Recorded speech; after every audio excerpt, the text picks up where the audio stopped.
Hello, everyone, and welcome to this week's episode of Smirking Reviews.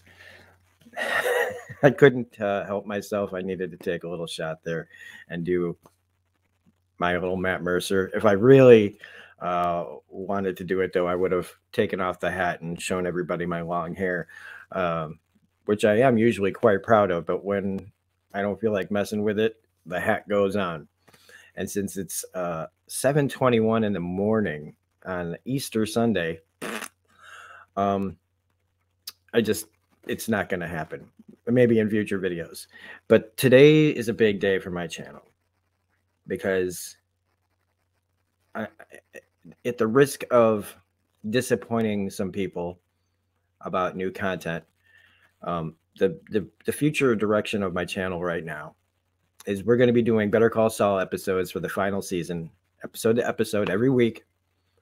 But outside of that, the only thing that's going to be on this channel is recap and reactions to Critical Role. I know this is a kind of out of left field thing.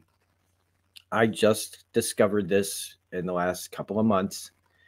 Not that I didn't know about it, but the story behind that really is this.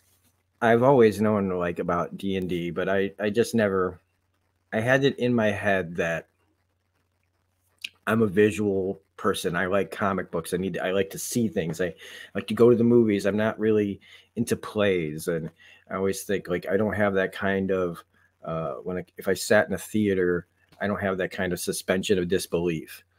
Turns out I wasn't giving myself enough credit. Because it turns out that I really do.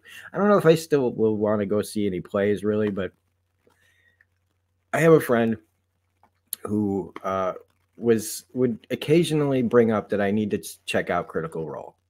And I would ask him about his, like of this. And I finally decided, okay, never been into D&D. I know that there's a, I was aware that there was like a kind of a, I'm not going to call it underground movement, but there was a lot of stuff going on, especially surrounding celebrities who play Dungeons and Dragons. And so I knew about Critical Role. I knew they were on Geek and Sundry. And I knew that it was a bunch of voice actors on Critical Role doing D&D. And I honestly just didn't think that would appeal to me at all. I had my niche, which was a lot of niches, being into comic books, being into video games, being into movies, being into TV, being into books, being into all kinds of entertainment that a lot of people are into. But I have my toe, in all of those. But I just didn't think that D&D was for me. I consider myself a pretty big nerd. I almost put on the full Gambit costume today just to be in this. I have no idea why. I was just going to do it because that's who I am. And what I didn't know when I watched episode 1 of Critical Role's first campaign for Vox Machina, at first I was like, okay, because it kind of just drops you in the middle of a story that had obviously been going on for a while with a group of people who had obviously been working together for a while. And I was a big fan of Ashley Johnson and Laura Bailey. I didn't know any of the other people in the cast, really. Turns out I do. I just didn't know what their names were to put faces now to the things that I go, oh my God, that guy played Thor in a lot of things, and I liked it. So I got into the first episode comes and goes. It took me a little while. It did. It took me a few days to get through it because I just wasn't used to it. And I was like, like I always do. I came to my friend. I was like, I don't know, like blah, blah, blah. And he was trying to give me as much background into it as he could. And then it was like I just pushed through till it gave. And once it opened up, it flooded in onto me.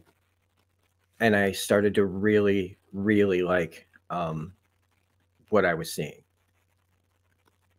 I didn't have it all put into context yet. I didn't know was this just like something to fill the time? Because I was really taking a lot of time. I rewatched all of Mad Men. I've rewatched a lot of things as just a fan of stuff to like kind of revitalize my creative juices and to try to learn more stuff here that's possible when you're making YouTube content, in my spare time when I'm not working at my 40-hour-a-week job.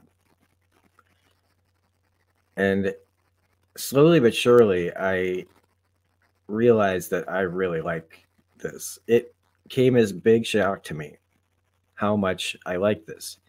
But so I'm watching like the first 5, 6, 7 episodes of the first campaign. And my friend's like, well, that they just started campaign 3 pretty recently. And I think in kind of an effort to be more current, but also to be able to talk about it with him, I wanted to like finally go, okay, I've reached a point in Vox Machina where they're about to hit where the animated series started off. And I actually should preface this because that's how I actually started Critical Role. When I started to watch the first episode, I didn't know what was going on. I didn't know who any of these characters were, and I barely knew the actors except for Ashley, who wasn't there, and Laura, who was, but I still wasn't quite as familiar with her as Ashley. So I said, okay, I'm going to watch Vox Machina, which also I had a hard time starting because that felt like it was dropping you in the middle of it. And I almost think that that's the kind of the point. I think there's a few other details of why they started at the Briarwood stuff with Percy, but I'm not going to speculate on that. But after watching the first episode, kind of like I watched the first episode of the campaign, once I got past that, I fell in love with the animated series. But it also gave me a lot of backstory context, and it made me really excited to see like how much of this animated series was in the actual game that they were playing. And so my goal was to get to that point on their first campaign so that I could rewatch Vox Machina and make comparisons to the show and the game that they were playing. And since then, I started devouring the first campaign of Vox Machina. But then I decided to switch gears and stop to catch up on campaign 3, just with the only goal of being able to talk about it with people who watch it every week, to make more connections with people that love this, because I'm a newcomer. I'm a newbie. I haven't been following this. I always feel like, am I even worthy to be talking about this? Is my newfound love, as powerful as the love of other people who've been following it forever, because I know that sometimes when new people find things, and I feel this myself, when in the most recent way to talk about this is when Agents of S.H.I.E.L.D. was finally coming to Disney Plus. And before then, Agents of S.H.I.E.L.D. felt like this little niche thing that a small group of us had been covering and talking about and loving since it began and never gave up on it. And then suddenly this brand new audience shows up and they all act like they've been watching it for years. And I felt like that I had a really bad attitude about it for a second. When really, even though I kind of stepped away from it, I had to because of the flood of Agents of S.H.I.E.L.D. love. It became too much. There was a lot of just really, how people will form their identity behind one thing and then ride it kind of dangerously to the point of where you almost don't know if they know these characters aren't real. These are actors playing parts in a fictional story. But the bad attitude part came from like going, I realized that's not the way to be. And so I hope that, I'm allowed to be a part of this community, because it's like when I started watching campaign 3 from the beginning, like I said, I was only doing it so I could make conversation with people that were up to date on it. I had no idea that campaign 3 would be the thing that pushed me into realizing what was really going on inside me. which was as a few episodes got in, and I was watching these people perform this game in front of me.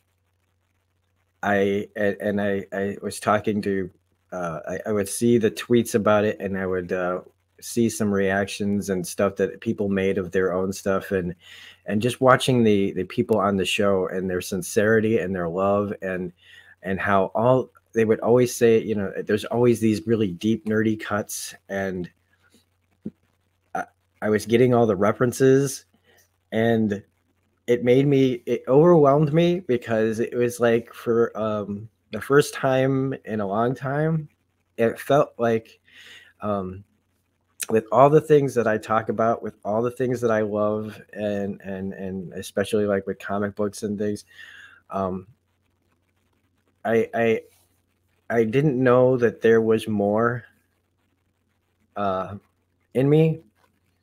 I didn't know that there was a side of me that I didn't know was missing. I didn't know that there was that I could become, like, I could. It was wow. I am stuttering so bad because I'm trying to put this in the right terms. Also, because I'm getting a little, I'm getting a little emotional about it. Um, it was like, I shouldn't say that I haven't found like my people before. When there are times when I cover things and you get a response and you go, "Those are my people. These are my people." And by my, I don't mean just mine. But watching Critical Role's Campaign 3, I feel like, not just with the show, but with the people who love this show and care about D&D. And even though I've never picked up the dice before and I've never played a game, and I go, I don't know if I have room in my life for another hobby. Now all I think about is trying to find a group of people like the ones on the show to become a part of that, and start really getting into it. But until that day comes, I have Critical Role, and it really felt like, for the first time in a long time, that sorry, sorry, that I really found, because I don't want people who have been supporting me for a really long time to not feel like they don't matter when I say this, because it's all a part of one big thing, just with like different sections. But it felt like I finally found my people. Listening to all of them enjoy each other's company, and the way that everybody plays off of each other, and how it's such pure story and character happening in real time in front of me. I had no idea that all of this was in this. I didn't know that it was going to be so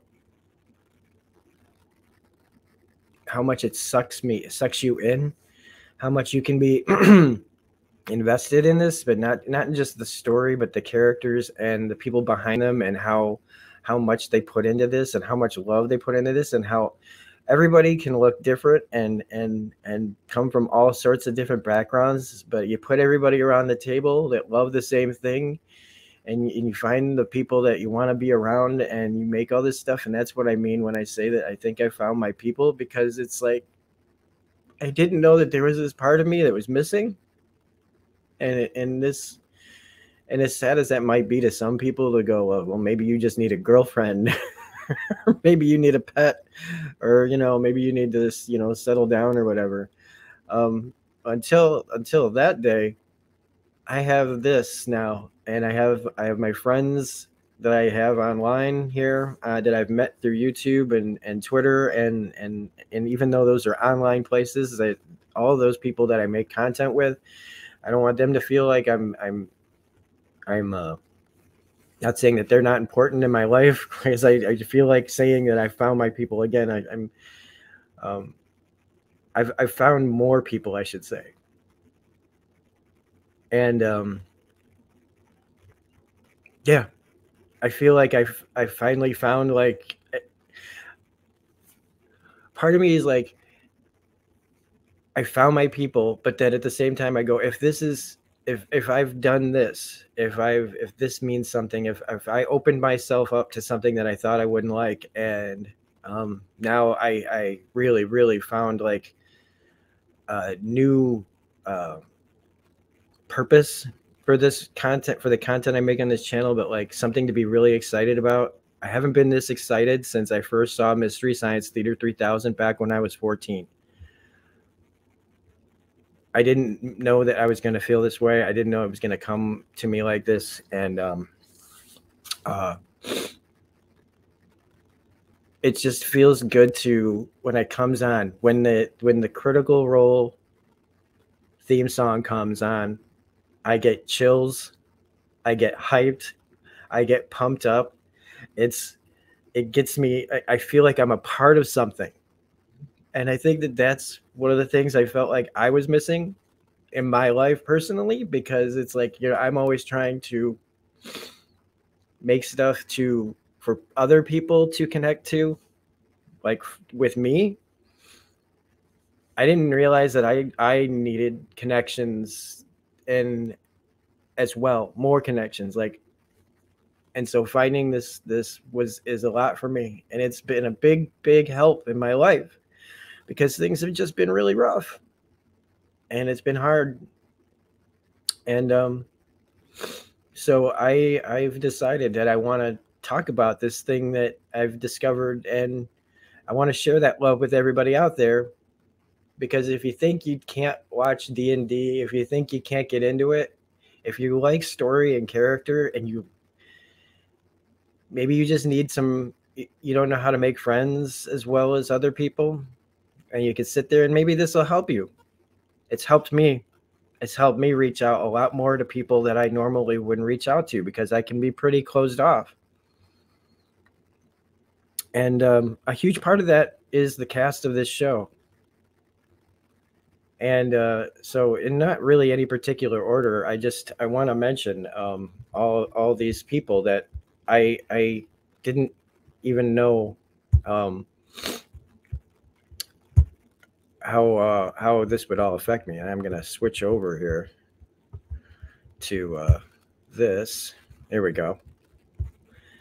And so I just want to talk about this cast, because these people, they don't know it, and why should they care? I mean, they have people that probably are, always trying to, message them and talk to them, and everybody wants to be a part of this. That I know that there's live shows, and I'd love to go to a live show. I'd love to do a live, not do, but I mean, hell, I would love to figure out how to sit down at a table with these people and do play some D&D.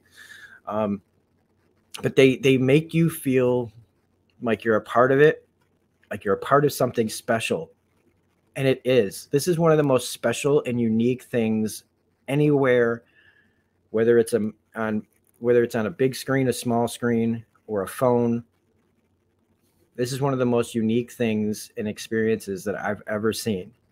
And if it wasn't for this brilliant group of people and close group of friends,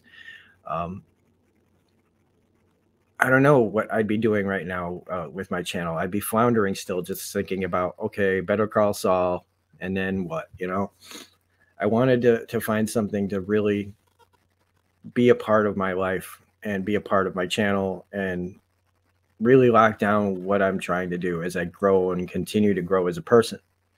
So anyway, first we're going to talk about Taliesin Jaffe. Now, I'm not going to spoil any previous campaigns, but I also plan on doing like retro recaps and reactions to the campaign that I'm in campaign 1, where I left off in campaign 1. So I'll be also doing that, where I'll be doing recaps and what I thought about those episodes, just as kind of not really filler, but to like keep me going in case like there's ever like hiatuses or breaks and things like that. But Taliesin Jaffe, who in campaign 3 plays Ashton. In campaign 1, he was Percy. And in this, he's a barbarian, and he's got this incredible backstory. Everybody's got these incredible backstories where he's kind of the outside, the guy who, like, the tough guy who doesn't want to, slowly but surely, he's tough on the outside, but he's slowly but surely coming around to everybody in the group. You've got Sam Regal, who, as fresh cut grass, it is one of the most unique characters I've ever seen in my life. And when you got somebody as funny and creative as Sam is, and so animated and so quick-witted, and when he does the ads that they do for their sponsors before the show, they finally found a way to get me to not skip ads. They put all their effort into this just to have fun. It's like, if we're going to do sponsorship, let's make it our way. And I love that. I love that this feels still like it's theirs. They don't, they have sponsors, but they're still doing it their way. And Sam brings so much humor and levity, but they all inhabit these characters so well. And then you have Liam O'Brien, who is Orem this year. And I should say Sam was Scanlan in the first campaign. I have not watched campaign 2 at all, the Mighty Nine. So I don't know anything about I know a few things that happened, but only because it's kind of hard to avoid big time spoilers when they let them fly a little bit in campaign 3. Or if I've watched the Four-Sided Dive, where they let a couple of things slip that I didn't know about. But that's on me because I haven't been watching. They talk about it like you have, and that's great. But Liam plays Orem in campaign 3. He played Vax in campaign 1, and it's such a tribute to Liam's ability as an actor, not just a voice actor. How such a stark difference between Vax and Orem, and yet somehow I feel like deep down they've got the same kind of heart, yet are completely different characters played by the same guy. And it was another thing that I really started to appreciate was performance, and how someone can completely inhabit a character that you don't even see. You have to create in your mind. And that kind of storytelling has been the kind of thing that I've been doing my whole life in my head. And now this show is giving me, it's playing out in front of me. All the weird stories that I come up in my head and I play out in my head. I'm always doing it to myself, but now I have a show that does it in front of an audience. And it's just amazing. And then you have, let's see, get down like this now. Then you have Marisha Ray. Where are you, Marisha? No, she'll be here on the screen anyway. Marisha Ray, who, holy crap, talk about committing. I really friggin' dig Marisha, especially this year. I really like Keyleth, and I think once I go back and I continue watching campaign 1 with where she's Keyleth, and I've heard like how all these characters in the campaign 1 get bigger and bigger and great. Where I've seen her be with Laudna in campaign 3 and how much she's going for it in the best possible way. It's inspiring to see somebody that into it, to get on the chair, to get moving around, and to watch her be on like the Four-Sided Dive that she did, and looking at her just talking to the other people that are her friends, that are like, even if they're like someone's supposed to be a guest on the show, right? Even though they're all friends, you look at her eyes, and the sincerity to what they're doing is so palpable and so earnest. And I have to admit, I was looking to see the crack. I think I'm wired to try to look through and find BS in people because of my background as a Jehovah's Witness. I always kind of look for the BS, the phoniness in people, because I'm wired to be on high alert for people that could potentially fuck me over. And I saw none in her. And it made me want to cry that I wish I could just go through the screen and sit down next to Marisha and be like, you're great. But her character is Ladna, and everything that she brings to it, and all the thought and preparation that when they talked about how they created this character, I was like, my God, if I could just sit in a room with people like this and do this and create a whole world, like what the potential would be. And it's just inspiring. And then you have Laura. Okay. You get it. There's the picture. Laura Bailey, who is, of course, if you don't know who Laura Bailey is, you should be.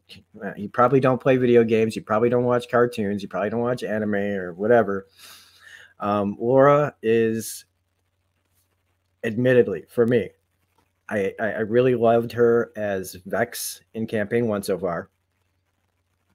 I wasn't so sure about Campaign 3's Imogen. But then what I realized is I needed to watch Laura and her performance. And she is giving a true acting performance. And this isn't to undercut anything I've said about anybody else, but Laura is acting. I don't mean like acting that you can see it. She is becoming this person, even down to now, like she's got some purple in her hair, and how much she's embraced the storyline that she's in, and the versatility that Laura has, because she's done so many voices. And I kept thinking while I watch her, I'm like, how can she, like, sound so different? Does she sound so different? And I started listening to her different performances, and I was like, oh my gosh, she can do so much. And she was, for me, and I hate to admit this, but it was her character was the one I was kind of concerned about in this season, whether or not I was going to like her character or not. But the way that she's slowly developed her, methodically, it's like it makes me go, I think I might be able to sit and watch a play, because my suspension of disbelief went away as the episodes went on, watching her performance. And it's just incredible. And I can't wait to see more of where she's going as well. And then you have Travis Willingham, who, I'm going to just say this. I had a bias going in because I've always been kind of intimidated by the bigger guys, and not like, oh, they'll hurt me, but like, never like that, but just kind of, it's the big jock type, and me, the like nerdy type. And Travis completely turned me around and made me ashamed a little bit how we prejudge people. How I was prejudging all the people that played D&D in the end. It made me really look inside myself when I think about how I thought about Travis going into this. And Travis is the funniest motherfucker I think I have ever seen on at least this platform. Travis continually makes me laugh to no end in Campaign 3.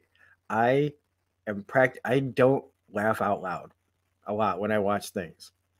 But when I watch Critical Role, I laugh my ass off. And so much of that is due to Travis and his ability to just, holy God. Now, he's great as Grog. And again, I've only watched like the first 17 or so episodes of Campaign 1.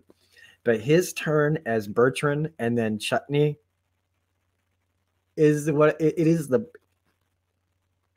It is to me the, like, almost like, there are two performances in Campaign 3 that are to me, like, just the strongest, like, most entertaining.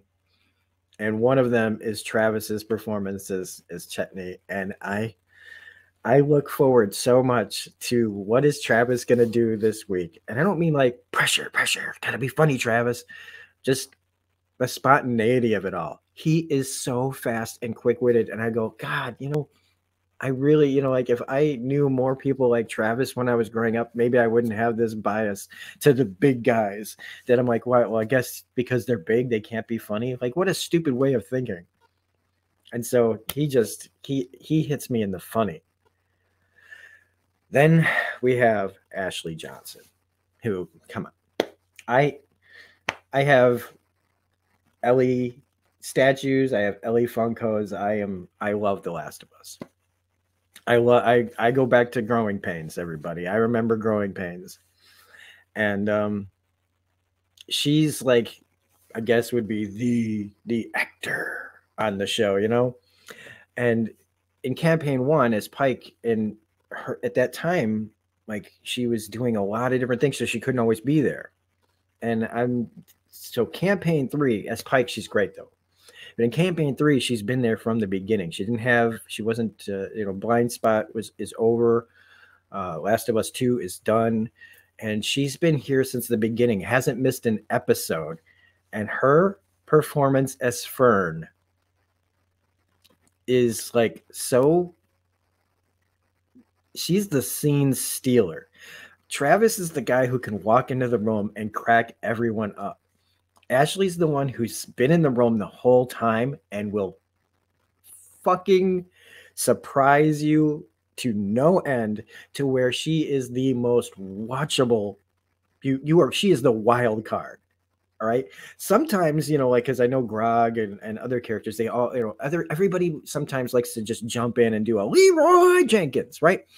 And kind of just go off and go, oh my God, what are they going to do? But Fern is this druid character who is the real wild card, and her wild cardness is starting to spread throughout the rest of the cast, where everybody is starting to take more and more little chances that are so clearly inspired by like her character, and how and her interactions with everyone in the group is one of the most fun things ever. And I just love it so much. And then I can't, and I did not purposely leave Matt Mercer for last. No, I mean, not for the reason that you might think, like, it's Matt, so he's the DM, whatever. Matt Mercer, I'm sure plenty of people have been like, we're not worthy, because I have no, like, I don't have any I've never known anybody that's a DM before, a dungeon master. And for all the things that guy has to juggle in his head is just another thing that I can relate to, because I have a really good memory for a lot of small, unimportant details. I don't know. They're not unimportant to me. So the fact that he can keep all these plates spinning, do all these NPC characters, have all this stuff planned out for all these kind of contingencies, that kind of level of detail, that speaks to the detail-oriented mind that I have. And so when I say that I think I've met my people, I mean it. I don't mean it to sound like they're mine. No.